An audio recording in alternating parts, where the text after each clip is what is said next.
ANMR ನ್ಯೂಸ್ಗೆ ಸ್ವಾಗತ. ಪ್ರಗತಿ ಸಂಯುಕ್ತ ಪ್ರೌಢಶಾಲೆಯಲ್ಲಿ 2025-26ನೇ ಸಾಲಿನ ದಾಖಲಾತಿ ಪ್ರಾರಂಭ.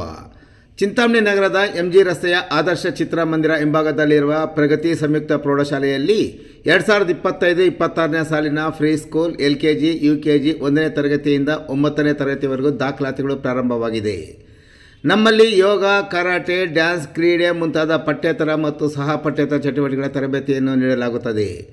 ನಮ್ಮಲ್ಲಿ free school lab, advance computer lab, digital class room, advance science lab ಜೊತೆಗೆ ಪ್ರತಿದಿನ ಮಗುವಿನ ಶೈಕ್ಷಣಿಕ ಅಭಿವೃದ್ಧಿಗೆ ವಿಶೇಷವಾದ ಗಮನವನ್ನು ಸಹ ನೀಡಲಾಗುವುದು.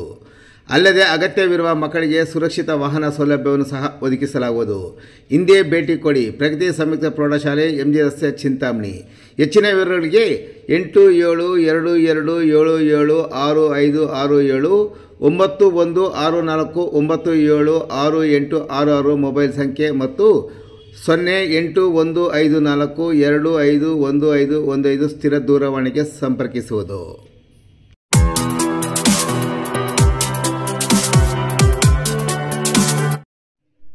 ವಿದ್ಯಾರ್ಥಿಗಳ ಮೇಲೆ ದಿಢೀರ್ ಹೆಜ್ಜೆನು ದಾಳಿ.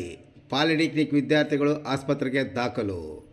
ಚಿಂತಾಮಣಿ ನಗರದ ಸರ್ಕಾರಿ ಪಾಲಿಟೆಕ್ನಿಕ್ ಆವರಣದಲ್ಲಿ ಮಂಗಳವಾರ ಬೆಳಗ್ಗೆ ಸುಮಾರು 9:30 ಗಂಟೆ ಸಮಯದಲ್ಲಿ ದಿಢೀರನೆ ಹೆಜ್ಜೆನು ದಾಳಿ ನಡೆಸಿದ್ದು, ಹಲವು ವಿದ್ಯಾರ್ಥಿಗಳು ಮತ್ತು ವಿದ್ಯಾರ್ಥಿನಿಯರು ಅಸ್ವಸ್ಥರಾಗಿ ಚಿಂತಾಮಣಿ ನಗರದ ಸಾರ್ವಜನಿಕ ಆಸ್ಪತ್ರೆಗೆ ದಾಖಲಾಗಿ ಚಿಕಿತ್ಸೆ ಪಡೆಯುತ್ತಿದ್ದಾರೆ. ಸರ್ಕಾರಿ ಪಾಲಿಟೆಕ್ನಿಕ್ನ ಒಳಾಂಗಣದ ಮೆಕ್ಯಾನಿಕಲ್ ಲ್ಯಾಬ್ ಮುಂಭಾಗದಲ್ಲಿರುವ ಹಳೆ ಮರದಲ್ಲಿದ್ದ ಹೆಜ್ಜೆನು ಇಂದು ಬೆಳಗ್ಗೆ ಸುಮಾರು 9:30 ಗಂಟೆ ಸಮಯದಲ್ಲಿ ಕೋತಿಗಳು ಹಾಗೂ ಕಾಗೆಗಳು ಹೆಜ್ಜೆಯನ್ನು ಬಳಿ ಕಿತ್ತಾಡಿಕೊಂಡ ಸಂದರ್ಭದಲ್ಲಿ ಹೆಜ್ಜೆಯನ್ನು ದಾಳಿ ಆರಂಭವಾಗಿದೆ. ಶಾಲಾ ಕೊಠಡಿಗಳ ಬಳಿ ಹೋಗುತ್ತಿದ್ದವರ ಮೇಲೂ ಹೆಜ್ಜೆಯನ್ನು ದಾಳಿ ನಡೆಸಿವೆ.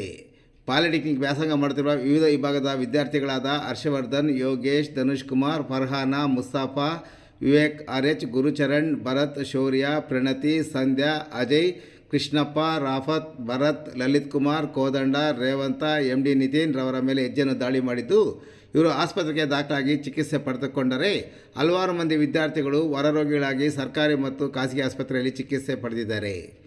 ಇನ್ನು ಸಂಧ್ಯಾ ಎಂಬ ವಿದ್ಯಾರ್ಥಿನಿ ತೀವ್ರ ಅಸ್ವಸ್ಥರಾಗಿ ಪ್ರಜ್ಞೆ ತಪ್ಪಿದ್ದ ವಿದ್ಯಾರ್ಥಿನಿಗೆ ಚಿಂತಾಮಣಿ ನಗರದ ಡೆಕ್ಕನ್ ಆಸ್ಪತ್ರೆಯಲ್ಲಿ ಸೂಕ್ತ ಚಿಕಿತ್ಸೆ ಕೊಟ್ಟ ನಂತರ ಆಕೆ ಚೇತರಿಸಿಕೊಂಡು ಮಧ್ಯಾಹ್ನ ಮನೆಗೆ ವಾಪಸ್ಸಾಗಿದ್ದಾರೆ.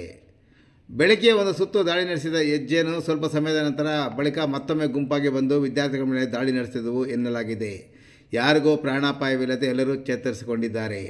ಇನ್ನು ಆಸ್ಪತ್ರೆಗೆ ಪಾಲಿಟೆಕ್ನಿಕ್ ಉಪನ್ಯಾಸಕರು ಮತ್ತು ಉಪನ್ಯಾಸಕಿಯರು ಭೇಟಿ ನೀಡಿ ವಿದ್ಯಾರ್ಥಿಗಳ ಯೋಗಕ್ಷೇಮ ವಿಚಾರಿಸಿದ್ದಾರೆ.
ಪಾಲಿಟೆಕ್ನಿಕಲ್ಲಿ ಓದ್ತಾ ಇದ್ದೀನಿ, ಮೆಕ್ಯಾನಿಕಲ್ ಇಂಜಿನಿಯರ್. ಬೆಳಗ್ಗೆ ಫುಲ್ಲು ಹನಿ ಬೀಸ್ ಬೈಟ್ ಆಗುತ್ತೆ. ಕಾಲೇಜ್ ಹತ್ರ ಹೋಗಿದ ತಕ್ಷಣ ಒಂದೇ ಗಿಡ ಒಂದು ಅಟ್ಯಾಕ್ ಆಗೈತೆ ಹನಿಬೀಸು. ಒಂದು 10-20 ಜನ ಕಚ್ಚೈತೆ ಒಂದೇ ಗಿಡ, ನಮ್ಮ ಫ್ರೆಂಡ್ಸು ನಮಗೆಲ್ಲ. ಮತ್ತು ಚಿಂತಾಮಣಿ ಗೌರ್ಮೆಂಟ್ ಹಾಸ್ಪಿಟ್ಲ್ ಬಂದು ಟ್ರೀಟ್ಮೆಂಟ್ ತಗೊತಿದ್ದೀವಿ. ಇವಾಗೆಲ್ಲ ಮೇಲಾಗಿದೆ, ಆರಾಮಾಗಿದೆ ಈಗ. ಆರಾಮಾಗಿದೆ ಸರ್. ಲೆಕ್ಚರರ್ಸ್ ಯಾರಾದ್ರು ಬಂದಿದ್ರಾ? ಬಂದಿದ್ರಿ ಸರ್. ಓಕೆ, 40-50 ಜನ ಕಚ್ಚೈತೆ. ನಾನು ಗೌರ್ಮೆಂಟ್ ಪಾಲಿಟೆಕ್ನಿಕ್ ಚಿಂತಾಮಣಿಯಲ್ಲಿ ಮೆಕ್ಯಾನಿಕಲ್ ಓದ್ತಾ ಇದ್ದೀನಿ. ನಾವು ಬೆಳಗ್ಗೆ ಕಾಲೇಜ್ ಬರಬೇಕಂತ 9:30ಗೆ ಕಾಲೇಜ್ ಬಂದರೆ ಇನ್ನೂ ಕ್ಲಾಸ್ಗೆ ಹೋಗಿಲ್ಲ. ಕ್ಯಾಂಪಸ್ಸಲ್ಲೇ ಎಲ್ಲ ಹನಿಬೀಸ್ಬಿಟ್ಟು ಅಟ್ಯಾಕ್ ಮಾಡಿರೋದು. ಮತ್ತು ನಾವು ಅಲ್ಲಿಂದ ಡೈರೆಕ್ಟ್ ಹಾಸ್ಪಿಟ್ಲ್ ಬಂದು ಗೌರ್ಮೆಂಟ್ ಹಾಸ್ಪಿಟಲ್ಗೆ ಟ್ರೀಟ್ಮೆಂಟ್. ಇವಾಗ ಹೆಂಗಿದೆ? ಇವಾಗ ಪರವಾಗಿಲ್ಲ, ಚೆನ್ನಾಗಿದೆ, ಆರಾಮಾಗಿದೆ.